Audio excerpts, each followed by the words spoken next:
工程款我加起来大概只有新台币45万。那等于是媒体说钢索锈蚀这件事情有发现，而且花了1000万去改。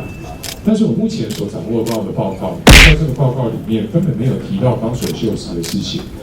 宜兰县苏澳镇公所有发函给港务公司，要求针对他们在2016年那一次检测报告里面微部改善的事项要进行处理。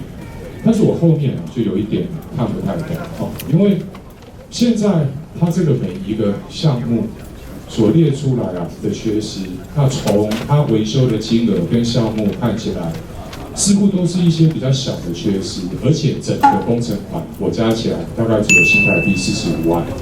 那等于是媒体说钢索锈蚀这件事情有发现，而且花了1000万去改。但是我目前所掌握到的报告，是这个报告里面根本没有提到钢索锈蚀的事情。那总工程费加起来，大概这边补一补水泥那边，钢筋外露生锈的地方涂一涂油漆，加起来40几万，怎么会出现这样子的落差？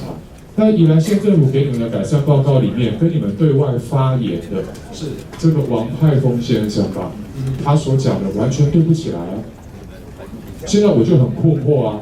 你说检查有检测到钢索锈蚀，我看实际的报告就没有啊。跟我们报告那个他的给我们的报告里面没有钢索锈蚀这一项。那你们为什么对外发言说有？我们没有说有钢索锈蚀这一项。那奇怪了，那难道是这个报纸做假新闻吗？发言的人是你们港务公司的人所以现在确认没有报告你们钢索锈蚀，没有钢索锈蚀。那这个就怪了，那整个新闻都错了所以第一个没有钢索锈蚀，所以也没有106年、107年花1000万去修的问题嘛。有，我们106年、107年的确有花钱去修，花了多少钱？将近1000万。他做了什么事情？就针对那座桥嘛。对。施工厂商，这家施工厂商现在在哪里？他标了这个桥以后就再见拜拜，收摊了，对不对？南方澳大桥他做例子。他是2016年就请这群大学来做桥梁检测，对不对？航空公司当时在建行科技大学所提出来的这些改善报告里面没有提到相关的锈蚀的，没有讨论到钢索锈蚀的问题，所以你们不知道。施工厂商，这家施工厂商现在在哪里？公共工程委员会，港公司。据了解，好像他已经停业。港公司，他在哪里？他标了这个桥以后就再见拜拜，收摊了，对不对？对不对？对不对？我要声音，是不是？已经停业了。